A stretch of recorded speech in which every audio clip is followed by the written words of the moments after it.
রুনিয়া। শুভ সকাল জোহা, এবং সেই সাথে শুভ সকাল আপনাদের সকলকে। সকালে বাংলাদেশের পক্ষ থেকে যারা বাংলাদেশ এবং বাংলাদেশের বাইরে থেকে এই মুহূর্তে যুক্ত হয়েছেন, আপনাদের সকালটা, আপনাদের সময়টা আমাদের সাথে ভাগাভাগি ভাগ করে নিতে চাচ্ছেন, এবং সেই সাথে সবাইকে আগাম বার্তা জানাতে চাচ্ছি যে সবার জন্য একটা টেনশনের বিষয় কাজ করছে। কালকে রাত থেকে আমরা জানি যে কালকে সারা দিন ব্যাপী কিন্তু ছিল টেনশন। সারা বাংলাদেশ না, আমার মনে হয় পুরো বিশ্বের মানুষ এখন একটা অপেক্ষায় রয়েছে যে দোদুল্যমান আমেরিকার নির্বাচনের ফলাফলটা কি হতে পারে, সেই খবরটা আর সাথে আরো কিছু খেলার খবর এবং অন্যান্য খবর আমার হাতে রয়েছে। আমি আমাদের দর্শকদের জানিয়ে দিতে চাই, মূলত আমেরিকার নির্বাচনের খবর নিয়ে আপনি জানেন যে সবচেয়ে বেশি এক ধরনের উত্তেজনা সারা রাত ধরে বিভিন্ন, শুধু আমাদের দেশ না, আন্তর্জাতিক গণমাধ্যমগুলোতেও কিন্তু এই ধরনের একটা উত্তেজনা কাজ করছে। সেই খবরগুলো আমার কাছে রয়েছে। তো চলুন দর্শক, আমরা সেই খবরগুলো এখন জানিয়ে দিচ্ছি। এখনো ঝুলে আছে যুক্তরাষ্ট্রের প্রেসিডেন্ট নির্বাচনের চূড়ান্ত ফল ঘোষণা। তবে 253 ইলেকটোরাল ভোট পেয়ে সুবিধাজনক অবস্থানে রয়েছেন ডেমোক্র্যাট প্রার্থী জো বাইডেন। যদিও কিছু গণমাধ্যম বলছে এই সংখ্যা 264। মেইল ব্যালটের কল্যাণের সবশেষ মিশিগানে জিতে রিপাবলিকান নেতা ডোনাল্ড ট্রাম্পের সাথে ব্যবধান বাড়ান তিনি। জিতেছেন উইসকনসিনে। ভোট গণনা চলছে পেনসিলভেনিয়া, অ্যারিজোনা এবং নেভাদাতে। পেনসিলভেনিয়ায় বাইডেন পিছিয়ে থাকলেও সময়ের সাথে সাথে কমছে ব্যবধান। তবে অপর দুই রাজ্য অ্যারিজোনা আর নেভাদাতে এগিয়ে ডেমোক্র্যাট প্রার্থী। এই দুটোতে জিতলেও প্রেসিডেন্ট হিসেবে তার জয় নিশ্চিত হবে। অন্যদিকে নর্থ ক্যারোলাইনা, জর্জিয়া আর আলাস্কায় এগিয়ে বর্তমান প্রেসিডেন্ট ট্রাম্প। এখন পর্যন্ত 214টি ইলেকটোরাল ভোট জিতেছেন তিনি। হোয়াইট হাউসের বাসিন্দা হতে কমপক্ষে 270টি ইলেকটোরাল ভোট নিশ্চিত করতে হবে। এদিকে ভোট গণনা এবং ফল প্রকাশ, এই দুই ইস্যুতে বুধবার পেনসিলভেনিয়া, জর্জিয়া এবং মিশিগানে মামলা দায়ের করেছেন প্রেসিডেন্ট ডোনাল্ড ট্রাম্প। এই রাজ্যগুলোতে জিতলে আগামী 4 বছরের জন্য হোয়াইট হাউসের টিকিট নিশ্চিত হবে তার। নেভাদা, পেনসিলভেনিয়া এবং জর্জিয়া সহ 6টি রাজ্যে ঝুলে আছে দুই প্রার্থীর ভাগ্য। জানা গেছে 3 নভেম্বর ভোট হয়ে গেলে সুইং স্টেট পেনসিলভেনিয়া আরও 3 দিন মেইল ইন ভোট গ্রহণের সিদ্ধান্তকেও সুপ্রিম কোর্টে চ্যালেঞ্জ জানাতে পারেন ট্রাম্প। একই সাথে ফল ঘোষণা হয়ে গেলে উইসকনসিনেও ভোট পুনর্গণনার আবেদন করা হবে বলে জানিয়েছে তার প্রচারণা শিবির। এবারের নির্বাচনে আগাম ভোট পড়েছে রেকর্ড 10.5 কোটি। এর মধ্যে বিপুল পরিমাণ ভোট ডাকে আসায় তা যাচাই এবং গণনায় লাগছে বাড়তি সময়। প্রতিটি ভোট গণনার দাবিতে বিক্ষোভ হয়েছে নিউ ইয়র্ক, ডেট্রয়েট এবং ফিলাডেলফিয়া সহ আরও বিভিন্ন শহরে। এর আগে মেইল ব্যালট ইস্যুতে ডোনাল্ড ট্রাম্প আদালতে যাওয়ার ঘোষণা দেন, যা নিয়ে চলছে তোলপাড়। মার্কিন প্রেসিডেন্টের এমন আচরণকে অপরিপক্ক এবং অনাকাঙ্ক্ষিত আখ্যা দিয়েছেন দেশটির সাবেক দায়িত্বশীলরা। বিশ্লেষকরা বলছেন খোদ প্রেসিডেন্টের এমন মন্তব্যে আস্থা হারাবেন সাধারণ মানুষ। So we'll be going to the US Supreme Court. We want all voting to stop. নির্বাচনের পর যখন ভোট গণনা চলছে তখন ফল নিয়ে এমন হুঁশিয়ারি ট্রাম্পের। ক্ষোভ জানিয়ে বলেন, নির্বাচনের দিনের পর কোনো মেইল ব্যালট গৃহীত হলে যাবেন আদালতে। মার্কিন গণতন্ত্র এবং নির্বাচন ব্যবস্থা সারা বিশ্বে অনুকরণীয়। সেখানে ফল ঘোষণাকে কেন্দ্র করে খোদ প্রেসিডেন্টের এমন মন্তব্য চটেছেন দেশটির সাবেক দায়িত্বশীল ব্যক্তিরা। সেই পুরনো ট্রাম্প, অপরিপক্ক, অরাজনৈতিক সুলভ আচরণ। 4 বছর ক্ষমতায় থাকার পরও তিনি প্রেসিডেন্ট সুলভ ব্যক্তিত্বের সামান্যতম অর্জন করতে পারেননি। নইলে যখন নির্বাচন শেষ, ভোট গণনা চলছে, তখন এমন মন্তব্য কেউ করে? বিশ্লেষকরা বলছেন বিচার বিভাগ এবং প্রশাসনকে মুখোমুখি দাঁড় করাতে চাইছেন ট্রাম্প, যা ভয়াবহ পরিণতি ডেকে আনবে যুক্তরাষ্ট্রের জন্য। কোনো রাজ্য যদি নির্দিষ্ট সময়ের মধ্যে ভোট গণনা শেষ করতে না পারে, তাহলে এটা সেই কর্তৃপক্ষের জন্য বড় ব্যর্থতা। কোনো গভর্নরই চাইবেন না তার রাজ্যে ভোট গণনায় দেরি হোক। তাই প্রত্যেকেই নিজ দায়িত্ব পালনে সচেতন। অথচ ট্রাম্প যখন ফল ঘোষণা নিয়ে প্রশ্ন তোলেন এবং আদালতে যাওয়ার হুমকি দেন, তখন পুরো নির্বাচন প্রক্রিয়া এবং প্রশাসন প্রশ্নবিদ্ধ হয়। প্রেসিডেন্ট হিসেবে এমন মন্তব্য লজ্জাজনক। ফল ঘোষণায় দেরি আর সহিংসতার আশঙ্কা থাকায় পুরো পরিস্থিতি খুব নাজুক। যে কোনো সময় পরিস্থিতি নিয়ন্ত্রণের বাইরে চলে যেতে পারে। এর মধ্যেই ট্রাম্পের এমন মন্তব্যের পরিণতি খুবই ভয়াবহ হতে পারে। কারণ যখন নির্বাচনে জালিয়াতির অভিযোগ তোলেন খোদ প্রেসিডেন্ট এবং এই ঘটনায় তিনি আদালতের দ্বারস্থ হন, তখন সাধারণ মানুষের যাওয়ার আর কোনো জায়গা থাকে না। যদিও ফলাফল ঘোষণা এবং আদালতে যাওয়া নিয়ে প্রেসিডেন্ট ট্রাম্পের মন্তব্যের কোনো প্রতিক্রিয়া জানায়নি মার্কিন নির্বাচন কমিশন। মীর মুশফিকা হাসান, যমুনা নিউজ। দর্শক, এ পর্যায়ে আমরা এই নির্বাচনের বিষয়ে সরাসরি জানতে যাচ্ছি নিউ ইয়র্কে আমাদের সহকর্মীর কাছে। যোগ দিচ্ছেন আজিমউদ্দিন অভি, আপনাকে স্বাগত জানাচ্ছি। আমরা সারা পৃথিবী এখন এক ধরনের অপেক্ষার মধ্যে রয়েছে, উত্তেজনার মধ্যে রয়েছে। তো ঠিক কখন নাগাদ ফলাফল আসতে পারে, সেই সম্ভাব্য সময়টা কখন অনুমান করছেন, কি মনে হচ্ছে আপনার কাছে? জোহা, ধন্যবাদ। আপনারা জানেন যুক্তরাষ্ট্রে প্রেসিডেন্ট নির্বাচনের দিকে পুরো বিশ্বে তাকিয়ে আছে কে হচ্ছে প্রেসিডেন্ট। সেই ক্ষেত্রে আমরা যতটুকু ফলাফল পাচ্ছি, যে খবরগুলো পাচ্ছি, সেই দিক থেকে জো বাইডেন এখনো পর্যন্ত এগিয়ে আছেন। হয়তো আমরা যতটুকু জরিপে এবং খবর পাচ্ছি জো বাইডেনই প্রেসিডেন্ট হচ্ছেন এমনই আভাস পাওয়া যাচ্ছে। তবু আমরা পুরোপুরি ফলাফল পাওয়ার জন্য আমাদেরকে অপেক্ষা করতে হবে। এরই মধ্যে আমরা বাংলাদেশি বিভিন্ন কমিউনিটির মধ্যে দেখতে পাচ্ছি বিভিন্ন মানুষ তারা উৎসব মুখর, অনেক আনন্দ করছে, উৎসব করছে। আমরা যদি এই বিষয়ে একটু কথা বলতে চাচ্ছি, যুক্তরাষ্ট্রে একজন বাংলাদেশি, আপনি তো দেখতে পাচ্ছেন গতকালকে আপনি ভোট দিয়েছেন, আমরা দেখতে পেয়েছি। কি মনে হচ্ছে প্রেসিডেন্ট কে হচ্ছে এবং পরিস্থিতি কোন দিকে যাচ্ছে, যদি আমাদেরকে একটু বলেন। বিসমিল্লাহির রহমানির রহিম। আসসালামু আলাইকুম। আমি যুক্তরাষ্ট্রে বসবাস করি প্রায় 20 বছর হচ্ছে।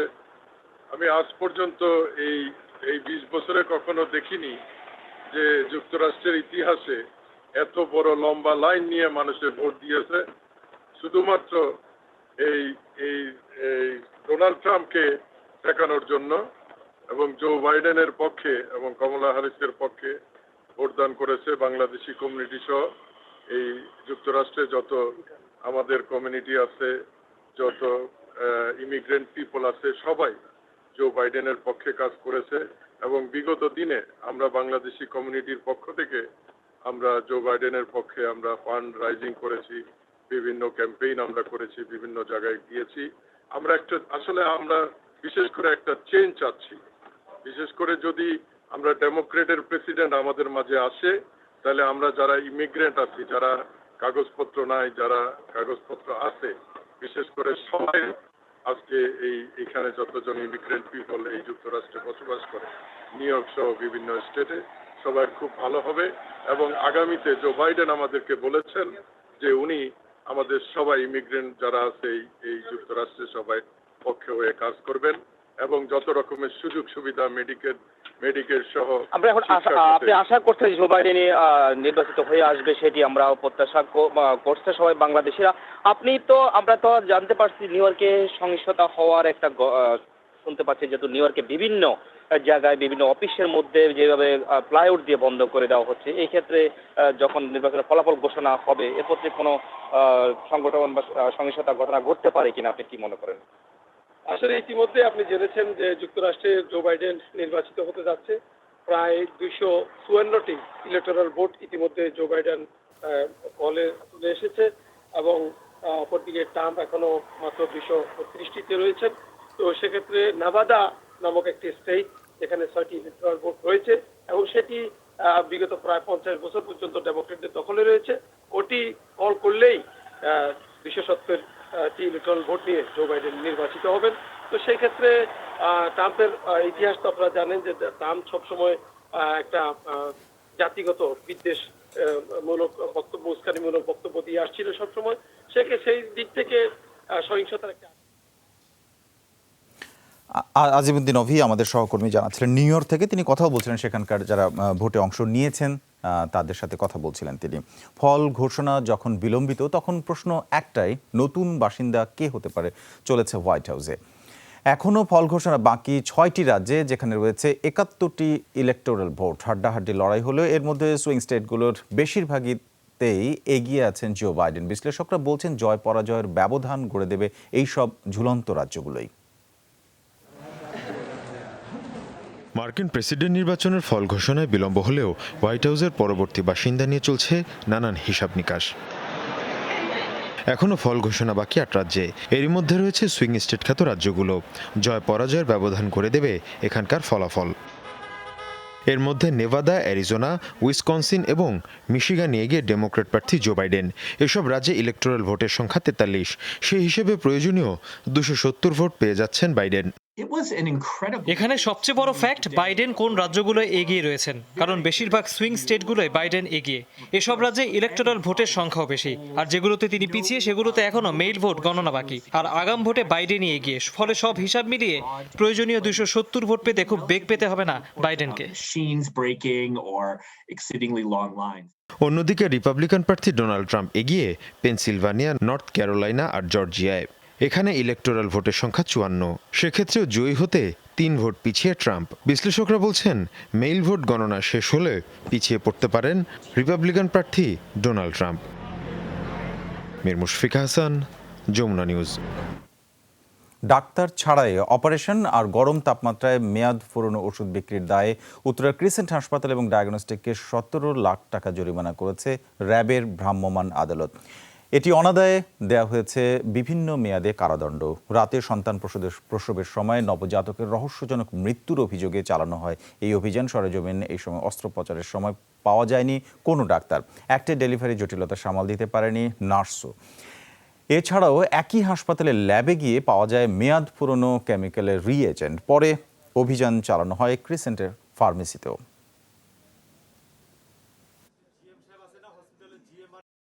মেয়াদোত্তীর্ণ ক্যালিব্রেটর আমরা পেয়েছি প্রচুর পরিমাণে। এই মেয়াদোত্তীর্ণ ক্যালিব্রেটরটা ইউজ করার ফলে কিন্তু যে ডায়াগনস্টিক রিপোর্টটা প্রডিউস হবে এটা কিন্তু সঠিক রিপোর্ট কিন্তু আসবে না। এবং আমরা কিন্তু তাদেরকে উল্লেখ্য যে কিছুদিন আগেও কিন্তু ওই একই ল্যাবে কিন্তু ভ্রাম্যমাণ আদালতের মাধ্যমে জরিমানা করা হয়েছে, তারা কিন্তু সংশোধন হয়। দর্শক, এই ছিল আমার হাতে এখনকার মতো খবর। আমি চলে যাচ্ছি সকালের বাংলাদেশের মূল সেটে। আপনি শুনছিলেন যে আজকের কিন্তু মূল খবরটি সেটি, যেটা হচ্ছে জো বাইডেন এগিয়ে রয়েছে এবং সবচেয়ে বড় কথা পুরো পৃথিবী খবরটি দেখে দেখছে কখন এই নির্বাচনের ফলাফল ঘোষণা হবে। এবং তার সাথেও কিন্তু তারা যেহেতু দেখছে যে সুইং স্টেটগুলোতে জো বাইডেন এগিয়ে আছে এবং যেগুলোতে তারা পিছিয়ে আছে সেখানে তারা বলছে যে অনেক হয় না মেইল ইন ভোট এসেছে, সেটার এখন কাউন্টিং হয়। এবারে কিন্তু সবচেয়ে যেটি আমরা ইন্টারভিউর মধ্যে দেখছিলাম সবচেয়ে বড় একটা ব্যাপার এসছে যে মেইল ইন ভোটটা গণনা করতে একটা সময় লাগবে অবশ্যই, যেটি ডোনাল্ড ট্রাম্প মানতে চাচ্ছেন না, যে কারণে তিনি সেটার জন্য অলরেডি মামলা করছেন এবং সেটাও আবার গিয়ে হয়তো হয় না মানে একটা অস্থিতিশীল একটা অবস্থা তৈরি করতে পারে, কারণ হ্যাঁ সেটার সম্ভাবনা রয়েছে, অনেক সম্ভাবনা আছে। কিন্তু আমরা সবসময় যে সম্ভাবনাগুলো আমাদেরকে এগিয়ে নিয়ে যায় সেই সম্ভাবনাগুলোর দিকেই আসলে নজর দেব। তো এই মুহূর্তে যেটা করা প্রয়োজন সেটা হচ্ছে ছোট্ট একটা বিরতির পরে ফিরছি, আমাদের সঙ্গে থাকুন।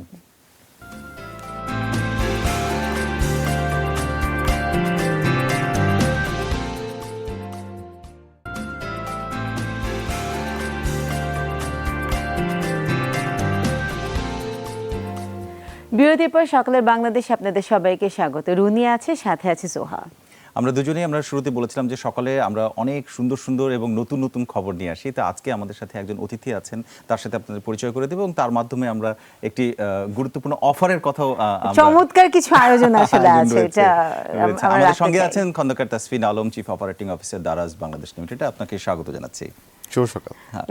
শুভ সকাল। আমরা প্রথমে যেটি জানতে চাইবো সেটি হচ্ছে যে এই যে এইরকম একটি সুন্দর সকালের সাথে আমরা যেটি বলি সবসময় যে মানুষের সকালটা যদি সুন্দর হয় তাহলে পুরো দিনটা ভালো কাটে।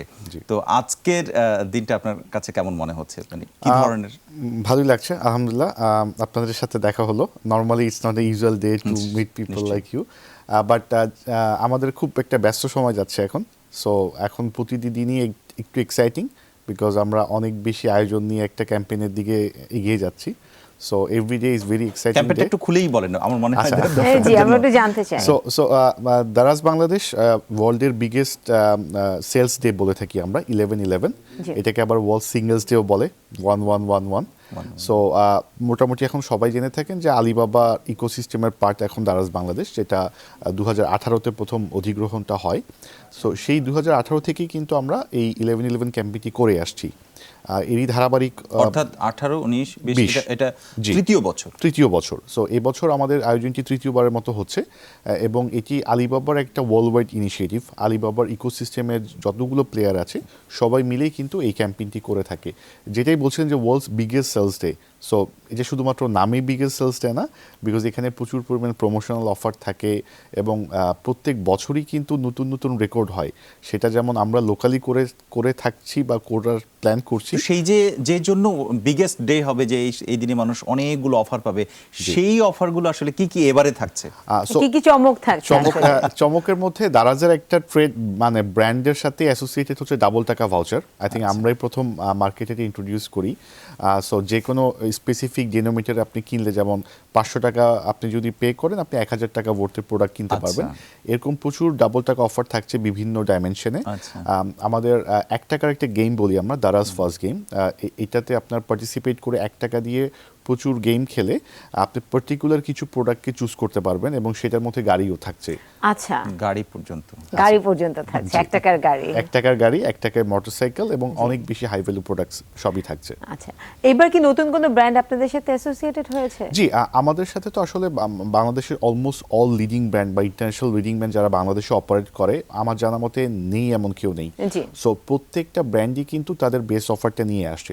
যেহেতু একটা বাজে সিচুয়েশন যাচ্ছে প্যান্ডামিক্সের কারণে, বেসিক্যালি দুটো ঈদে কিন্তু আমাদের খুব বেশি রিটেল মার্কেটটা সেলস হয়নি। সো আসলে সবারই একটি ইনিশিয়েটিভ থাকবে এবার, সেটা সেলারদের সাইড থেকে যেমন থাকবে, ম্যানুফ্যাকচারার সাইড থেকে যেমন থাকবে, এবং ব্যাংকস পার্টনার এবং আমরা সবাই মিলিয়ে আসলে একটা ফেস্টিভ মোমেন্ট আনতে চাচ্ছি বাংলাদেশে। So basically we miss two big festival, যেটা আমাদের জন্য খুব বেশি পালন করে থাকি আমরা সবসময়। তো সেই ক্ষতিটা পুষিয়ে নেওয়া, সেলারদের পার্সপেক্টিভে কাস্টমারদেরকে একটা উৎসবের উপলক্ষ তৈরি করে দেওয়া। সো ওইটাই হচ্ছে আসলে আমাদের এই total essence of this campaign. আপনি যেটা বলছিলেন যে 2018 থেকে এটা শুরু হয়েছে, অর্থাৎ এবারে 3য় বছর। আগের অভিজ্ঞতার তুলনায় এবারের তো আপনার এক্সপিরিয়েন্স করবেন 11 তারিখে আশা করা যাচ্ছে। তো এই যে ক্রমে 1 বছর, 2য় বছর, এটা 3য় বছর, এটা কি নিশ্চয়ই বাড়ছে, এবং সেই পরিমাণটা কেমন বা অভিজ্ঞতাটা কি? আমি যদি নর্মাল ডেজ সাথে কম্পেয়ার করি, আমাদের এবার এক্সপেকটেশন হচ্ছে 20 টাইমস গ্রো করা, আর গতবারের তুলনায় আমাদের গ্রোথটা হবে অলমোস্ট 15 টাইমস। সো এটা মানে অর্ডার ভলিউমের দিক থেকে আসলে মানে বিশাল একটা জাম্প। এবং আপনি যদি বাংলাদেশের ইকোনমিক পার্সপেক্টিভ দেখেন বা আমাদের ডিজিটাইজেশনের যে রেশিও দেখেন, তার তুলনায় আমি বলবো প্রত্যেক ইয়ার টু ইয়ারে যে গ্রোথটা হচ্ছে, এটা আমার মনে হয় যে কোনো সেক্টরের যে কোনো গ্রোথের থেকে সবচেয়ে বেশি, নিঃসন্দেহে অনেক বেশি। তো এই গ্রোথের কথা যখন আমরা বলছি, আমরা সারা বছর এক ধরনের সেলস টার্গেট আমাদের থাকে, কিন্তু এই মুহূর্তে আপনাদের সেলস টার্গেট যেহেতু অনেক বেশি, আপনারা আশা করছেন যে গতবার থেকে 20% মোর হবে এবার সেল। তো এই সময় কি ইনিশিয়াল একটা সাপোর্টের দরকার হয়, যে মানুষকে হায়ার করতে হয় বা লোকজনকে কাজের একটা কর্মসংস্থানের ব্যবস্থা হয়? জি, সো আমাদের এখানে দুটো পার্সপেক্টিভ আছে। একটা তো হচ্ছে ডেলিভারি মেকানিজম বা লজিস্টিক ইনফ্রাস্ট্রাকচার। লজিস্টিক ইনফ্রাস্ট্রাকচারটা কিন্তু আপনি রাতারাতি ধরেন 3 মাস আগে প্ল্যান করে একটা বিশাল নেটওয়ার্ক দাঁড়া করে ফেলবেন, এটা সম্ভব না। সো বেসিক্যালি আমরা যেটা করে থাকি, আমাদের একটা ইয়ার ওয়াইড বা একটা ক্যালেন্ডার বা রোড ম্যাপ থাকে। সো আমরা কিন্তু 11/11 হচ্ছে আমাদের একটা ফ্ল্যাগশিপ ক্যাম্পেইন, যেটা আমরা জানি যে আমাদের হবে। সো এই প্রিপারেশনটা কিন্তু আমরা পুরো বছর ধরেই নিই। যেমন আমি যদি গত 11/11 সাথে কম্পেয়ার করি, গত বছর আমাদের ইনফ্রাস্ট্রাকচার পার্সপেক্টিভে আমরা 33টি জেলাতে ছিলাম, সেই সংখ্যাটি আমরা বাড়িয়ে এবছর 59টি জেলাতে চলে এসেছি। সো 59টি জেলাতে আমাদের নিজস্ব ডেলিভারি সিস্টেম আছে। 64টি জেলার মধ্যে 59 জেলা মানে হচ্ছে বাংলাদেশ। সো বেসিক্যালি একটা প্যান্ডেমিকের কারণে আমাদের টার্গেটই ছিল এবছর আমরা 64 ডিস্ট্রিক্ট দিয়ে 11/11 ক্যাম্পেইনটি করব। আমাদের একটু ল্যাগিং বিহাইন্ড আছে, বাট এই বছরের শেষ করার আগে আমরা 64 জেলাতেই নিজস্ব ডেলিভারি সিস্টেম নিয়ে পৌঁছে যাচ্ছি। এটা তো গেল আপনার ইনফ্রাস্ট্রাকচার বা নেটওয়ার্ক ফুটপ্রিন্টের পার্সপেক্টিভে।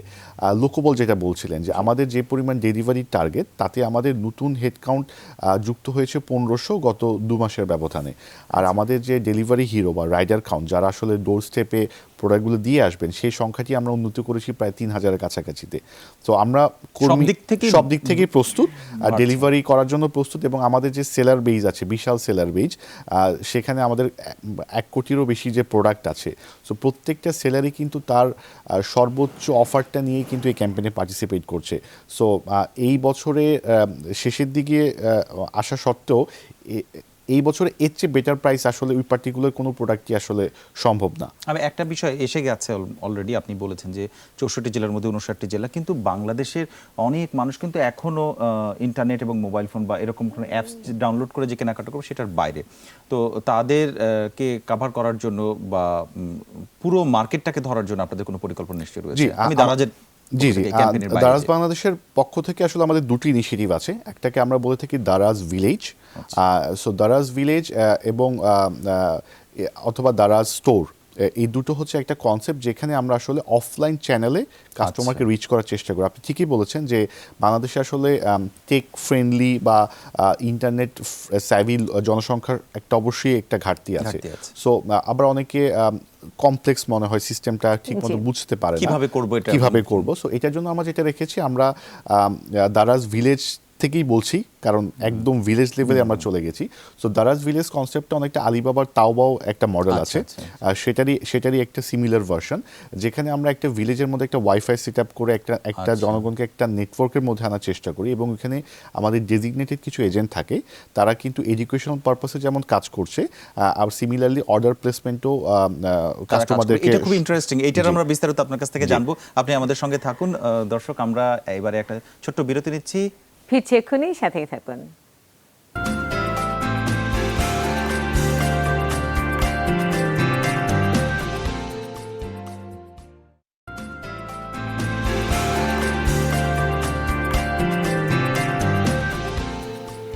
বিরতির পর সবাইকে স্বাগত। সকালের বাংলাদেশে রুনি আছে, সাথে আছে জোহা, এবং আমাদের সঙ্গে আছেন একজন অতিথি, Khandakar Tasfin Alam, chief operating officer Daraz Bangladesh লিমিটেডে।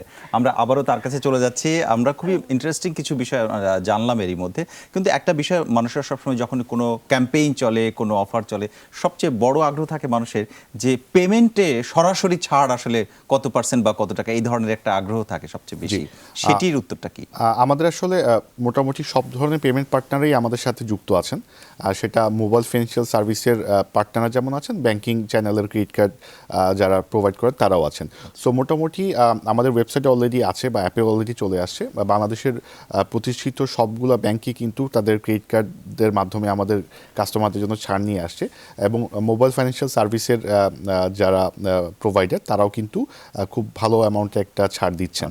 সো আসলে যেটা বলছিলাম যে সেলারদের সাইড থেকে চেষ্টা করছে, আমরা আমাদের সাইড থেকে প্ল্যাটফর্ম বা ক্যাম্পেইন বেস কিছু ভাউচার দিচ্ছি, এবং ব্যাংকিং পার্টনাররাও তাদের পক্ষ থেকে অফার দিচ্ছেন। আচ্ছা, এই ক্যাম্পেইনের কোনো চমক আমরা জানতে চাই, যে আগে একটু আমাদেরকে ডিসক্লোজ করেন যে আমরা কি ধরনের ডিসকাউন্ট পেতে যাচ্ছি, তাহলে এরকম কি দর্শকদের জন্য কিছু বলা যায় যে না, এই ধরনের একটা প্রোডাক্টের বাজার মূল্য 15,000 টাকা, এইবারের ডিসকাউন্টে আমরা সেটা হয়তো 10,000 টাকা বা 11,000 পাচ্ছি। সো আমি স্পেসিফিক্যালি কোনো প্রোডাক্টের নাম ধরে ডিসকাউন্ট বলছি না, বাট যেটা বলতে পারি, ধরেন প্রত্যেকটি প্রোডাক্টের প্রত্যেকটি ক্যাটাগরিতে যেমন আমাদের এক্সক্লুসিভ কিছু লঞ্চ হবে।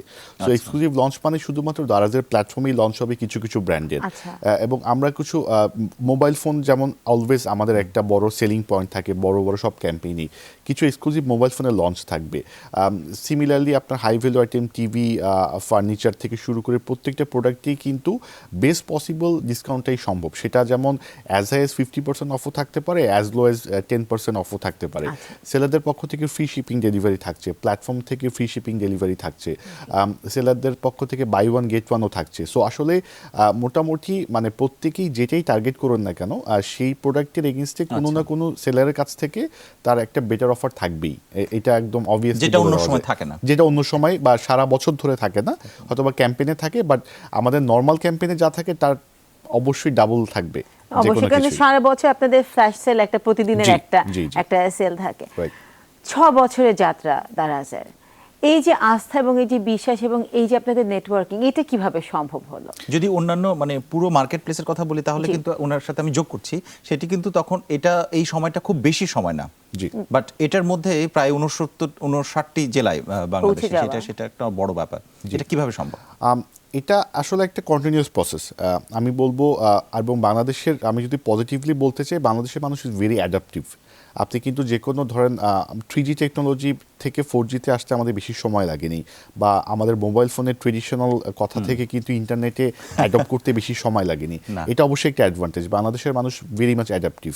সো যে কোনো টেকনোলজির সাথে নতুন কিছুতে এক ধরনের আগ্রহ থাকে, রাইট, নতুন কিছুতে আগ্রহ থাকে। হ্যাঁ, আমাদের সাইড থেকে আমাদের যে চেষ্টাটা ছিল কাস্টমারের এডুকেশন বেসটা ক্রিয়েট করা, কাস্টমারের কাছে আমাদের ফিচার্সগুলো পৌঁছে দেওয়া, এবং একটা ভালো ইনফ্রাস্ট্রাকচার বিল্ড আপ করা বা একটা ইকোসিস্টেম ডেভেলপ করা, যেটার মাধ্যমে কাস্টমার যদি প্রথমবার আমাদের নেটওয়ার্কে আসেন তাহলে যাতে তার এক্সপিরিয়েন্সটা যাতে এমন থাকে যে উনি বারবার রিপিটেটিভলি আমাদের প্ল্যাটফর্মে আসবেন।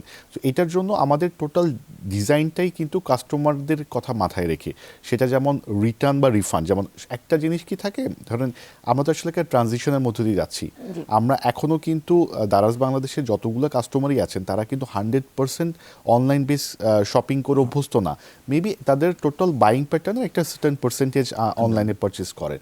সো এই যে ট্রানজিশনটা, আপনি যখন লুক অ্যান্ড ফিল থেকে একটা জিনিস ধরে যাচাই করে নেওয়া থেকে প্রোডাক্টের ডেসক্রিপশন পড়ে রিভিউ দেখে নেওয়ার যে মাইন্ডসেট চেঞ্জটা, সো এটা একটা ট্রানজিশনাল প্রসেস। এখন আপনি যদি প্রথমবার আমাদের প্ল্যাটফর্মে এসে একটা ভালো প্রোডাক্ট একটা ভালো এক্সপিরিয়েন্স হয়, তাহলে অবভিয়াসলি নেক্সট বারও আপনি দারাজ বাংলাদেশ বা অন্য কোনো মার্কেট প্লেসকে প্রেফারেন্স দিবেন।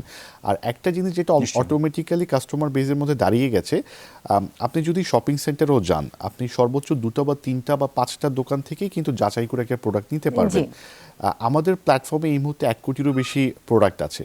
সো অনেকে কিন্তু প্রাইস বেঞ্চমার্কিং পারপাসেও হচ্ছে এখন অনলাইন মার্কেট প্লেসগুলোতে আসে। আচ্ছা, আপনি একটা প্রোডাক্ট সার্চ করে দেখলেন যে এটা বেস প্রাইসটা কত, ডিসকাউন্ট আছে কিনা, এবং আমাদের প্রাইস বেঞ্চমার্কিং কিন্তু অনেকে আবার অফলাইন মার্কেটে যেও করছে যে না এটা তো অনলাইনে এত টাকায় পাওয়া যাচ্ছে। So everything is actually in the transition process. So এই প্রসেসের মধ্যে দিয়ে প্রত্যেকটা কান্ট্রি গিয়েছে, আমরাও যাচ্ছি। তবে আসার কথা, যেহেতু আমরা একটা বড় প্ল্যাটফর্মের পার্ট, আমাদের কাছে অন্যান্য কান্ট্রির বিভিন্ন এক্সাম্পল থাকে, আমরা নির্দ্বিধায় বলতে পারি বাংলাদেশের গ্রোথ রেটটা ইজ ওয়ে ফাস্টার দেন আমাদের নেইবার কান্ট্রিগুলো থেকে। সার্ভিসের ক্ষেত্রে সবচেয়ে বলা যায় যে এটা অনেক নির্ভরশীল, মানুষ এটার প্রতি আস্থা রাখছে, কিন্তু তারপরেও ধরেন ডেলিভারি দিতে, তারপরে অন্যান্য যে প্রসেস, এখানে কিছু কিছু সমস্যা তৈরি হতে পারে, বা যারা কাস্টমার তাদের দিক থেকে অনেক সময় অনেক অভিযোগ তৈরি হয় ভেতরে ভেতরে। ভোক্তা সুরক্ষা আইনে আমরা দেখি যে অনেক সময় তারা অভিযোগ করে বসে যে পণ্য হয় না, মানে কোয়ালিটি ভালো ছিল না। তো সেই এবং অনলাইনের প্রবলেমটা হচ্ছে যে এটা তো একদম সরাসরি সকলে দেখতে পাচ্ছে, যে ব্র্যান্ড ইমেজের জন্য সেটা খুব ইফেক্ট করে। সেটাকে হ্যান্ডেল আপনারা কিভাবে করেন? সো প্রথমে যেটা একটু করে বললাম যে আমাদের টোটাল ইকোসিস্টেমটাই ডিজাইন করা কাস্টমার কথা মাথায় রেখে, বিকজ আমরা তো আসলে আমাদের চ্যালেঞ্জটা কিন্তু as a market leader not only with our competition but also with offline market. এবং আমাদের মার্কেট লিডারের একটা অটোমেটিক রেসপন্সিবিলিটি হচ্ছে মার্কেটটাকে গ্রো করা। সো গ্রো আমি কিন্তু তখনই করতে পারবো যখন হচ্ছে আমার রিপিট কাস্টমার হবে এবং ওয়ার্ড অফ মাউথটা সবচেয়ে স্ট্রং থাকবে। আমরা যেটা বলছিলাম যে আমাদের এই মুহূর্তে আমাদের নেটওয়ার্কে 85,000-এরও বেশি কাস্টমার আছে, সেলার আছে।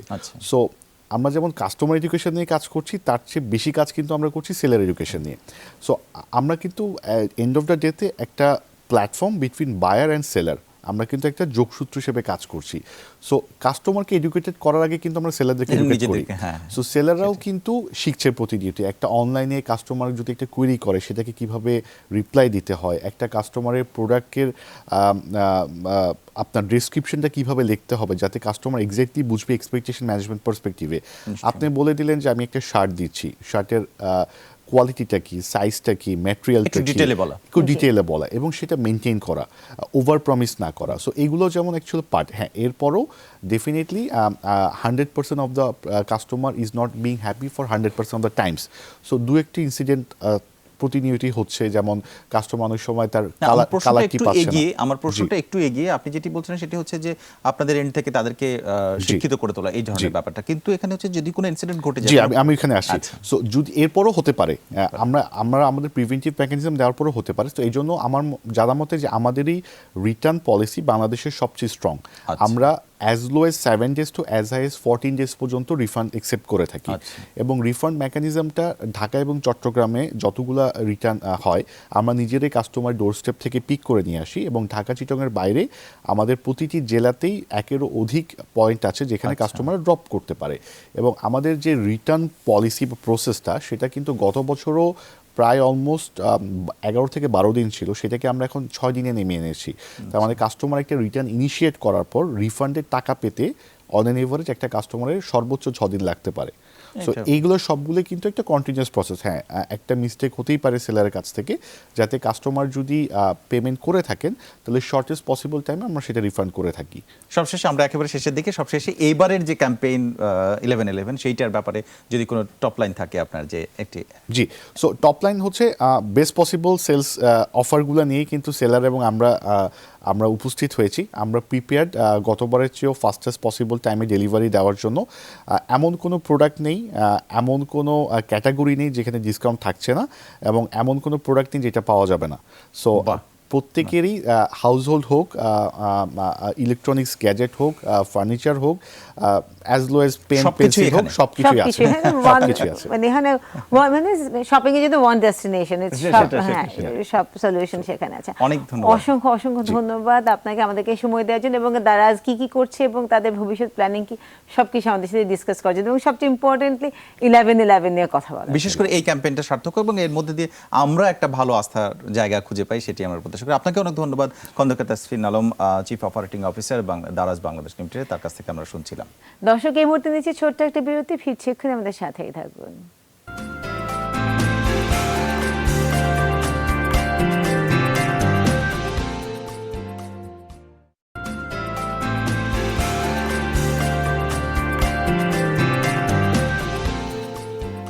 বিরতির পর সকালের বাংলাদেশ আপনাদের সবাইকে স্বাগত। রুনি আছে, সাথে আছে জোহা।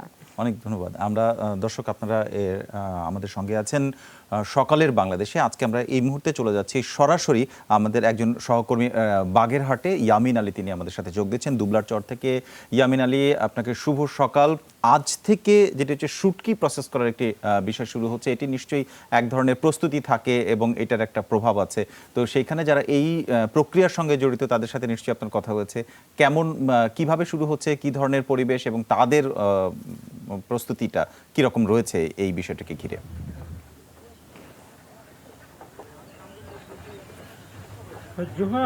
আজকে থেকে কিন্তু 4 মাসের জন্য বা তার বেশি সময়ের জন্য দুবলারচরে কয়েক হাজার জেলে, অর্থাৎ 15 থেকে 25,000 জেলে কিন্তু শুটকি আহরণ শুরু করতে যাচ্ছে।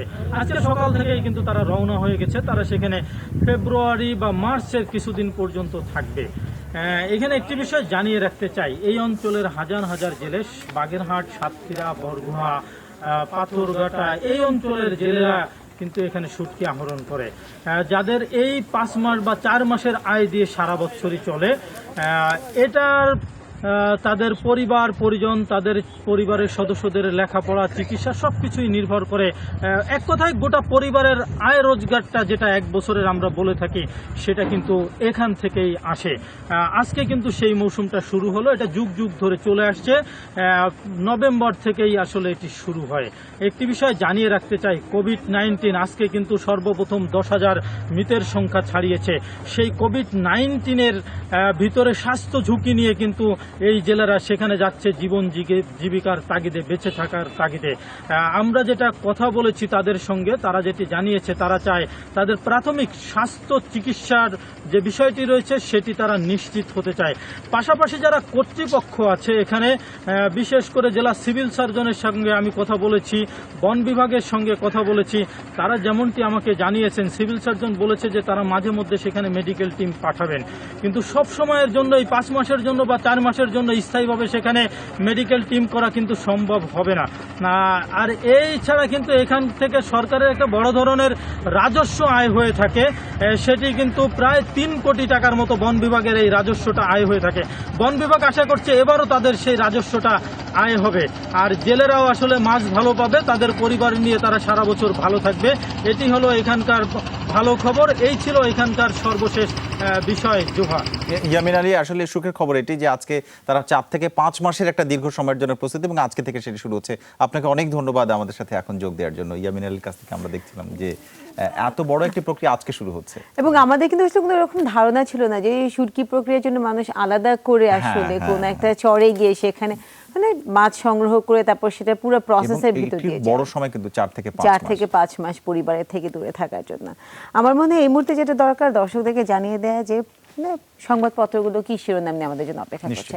আমি শুরু করছি, আমার হাতে আছে যুগান্তর যেটাকে বড় করে শিরোনাম করেছে, সেটা হচ্ছে শ্বাসরুদ্ধকর লড়াই, আদালতে যাওয়ার ঘোষণা ট্রাম্পের, জো বাইডেন এগিয়ে, এবং সেই কলামটি লিখে পাঠানো হয়েছে ওয়াশিংটন ডিসি থেকে।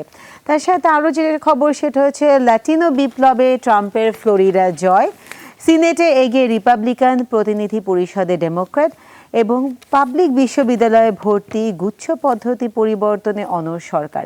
এবং তার সাথে আরও যে খবর আছে সেটা হচ্ছে ইরফান কারাগারে স্বীকারোক্তি জাহিদের, এবং তার সাথে দেশে করোনার মৃত্যু 6,000 ছাড়ালো। এবং শেষের পাতায় যদি চলে যাই, সেখানে যে খবর আছে লালকালিতে তারা শিরোনাম করেছে ছোট করে, সেটা হচ্ছে করোনার প্রভাব মোকাবেলা, অবশেষে প্রণোদনা পাচ্ছে 20 লক্ষ ট্রেডিং ব্যবসায়ী। এবং তার সাথে রায় বাংলায় লিখুন, প্রয়োজনে ট্রান্সলেটর নিয়োগ দিন বলেছেন প্রধানমন্ত্রী। এবং তার সাথে ছোট করে একটি খবর, সেটা হচ্ছে বিএনপির নেতৃত্বে পারস্পরিক আস্থার সংকট চরমে বলেছেন ওবায়দুল কাদের। এই ছিল আমার হাতে যুগান্তর থেকে কিছু শিরোনাম। রুনি, আপনি যে খবরগুলো বলছিলেন মূলত এই খবরগুলি একটু অন্যরকম ভাবে, কিন্তু একটা বিষয় ঠিক যে এক ধরনের উত্তেজনা কাজ করছে, সেটি সমকাল আজকে শিরোনাম করেছে, দুজনেরই জয় দাবি উত্তেজনা। এটি হচ্ছে তাদের হেডলাইন আর কি, হেডলাইন সংবাদ, যেটি সকল মানুষের জীবনযাপনের মধ্যে এখন ঢুকে গেছে গতকাল থেকে। এবং এটা নিয়ে আরও সংবাদ রয়েছে, ট্রাম্প বাইডেন জয়ের জটিল সমীকরণে। আরেকটি সংবাদ রয়েছে করোনা নিয়ে, যেটি আপনি বলছিলেন, দেশে করোনায় মৃত্যু 6,000 ছাড়ালো। আর এই নির্বাচন নিয়ে আরেকটি খবর রয়েছে, যেটি বাংলাদেশি মানুষের জন্য একটা গুরুত্বপূর্ণ খবর, সেটা হচ্ছে বাংলাদেশি বংশোদ্ভূত 2 প্রার্থী জিতেছেন। প্রতিনিধি পরিষদের ডেমোক্রেট এগিয়ে, সিনেটে রিপাবলিকানরা। এই ধরনের একটি সংবাদ রয়েছে। আমি শেষ পাতায় চলে যেতে চাই। সমকালের শেষ পাতায় আমি দেখতে পাচ্ছি যে এদেশের সংকট বিএনপির রাজনীতিতে, এটি ওবায়দুল কাদের বলেছেন।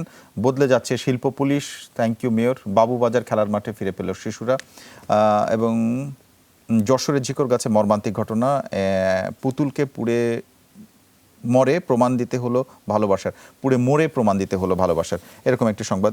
এরকম বেশ কয়েকটি খবর রয়েছে সমকালের, যেটি ধন্যবাদ। আমার হাতে আছে দ্য ডেইলি স্টার। ডেইলি স্টারও ঠিক একইভাবেই যে খবরগুলো এসেছে সেই খবরগুলোই আছে, যে সেটা আমেরিকার ইলেকশন নিয়ে। এখানে তারা যেটা করেছে আলাদা করে, সেটা হচ্ছে উপরে একটা ছকের মতন একটা টেবিল করে দিয়েছে, যেটাতে আপনারা খুব সহজেই পড়ে নিতে পারবেন electoral vote, popular vote, US presidential, senate control and house control. এখানে একটা তালিকা তারা ছক বেঁধে দিয়ে দিয়েছে। তার নিচে তারা যেটাকে বড় করে শিরোনাম করেছে, সেইটা হচ্ছে to close to call, premature victory declaration by Trump, looming legal battles push America to edge Biden leads in key states, made in ballot counts delay result. Democratic hopes to flip US Senate deem. এবং তার পাশেই যে বড় করে খবর আছে, সেটা হচ্ছে migrants crisis mishandled, ensure hassle-free justice for people, PM to judges, lawyers, drop calls, IRC phone users. এবং যদি শেষের পাতায় চলে যাই, সেখানে যে খবর আছে সেটা হচ্ছে Bangladesh Poland economic corporation, first year of Bangladesh, Bangabandhu national building challenges. এই ছিল আমার হাতে দ্য ডেইলি স্টার থেকে কিছু খবর। আমরা আজকের খবরগুলো জানিয়েছি প্রথমে অনুষ্ঠান শুরুর সময় দিকে, আর এরপরে পত্রিকার পাতা থেকে জানিয়ে দিলাম। তো এর মধ্যে দিয়ে আমার মনে হয় যে আমাদের দর্শক যারা, তারা মোটামুটি আজকের দিনটা কেমন যাবে এক ধরনের পরিকল্পনা করে নিতে পারবেন। এবং আমরা প্রত্যাশা করি যে আপনাদের সবার কর্মমুখর সুন্দর একটি দিন কাটবে। এবং এই কর্মমুখর সুন্দর দিনের মধ্যে এটা মাথায় রাখতে হবে, আজকে কিন্তু বৃহস্পতিবার, যারা বাড়ির বাইরে যাচ্ছেন কাজের জন্য, যাদেরকে যেতে হচ্ছে, নিজের সুরক্ষা নিজে নিশ্চিত করবেন এবং আশেপাশের মানুষের সুরক্ষা নিশ্চিত করবেন। এবং সামনেই আসে দারাজের 11-11 ক্যাম্পেইন, যেটার জন্য প্রস্তুত হয়ে যান। যদি অ্যাপটা এখনও ডাউনলোড না করে থাকেন, সেইটা করে ফেলুন। আপনারা সবাই ভালো থাকুন। এই সঙ্গে আমরা শেষ করছি আজকের সকালের বাংলাদেশ। শুভ সকাল। শুভ সকাল।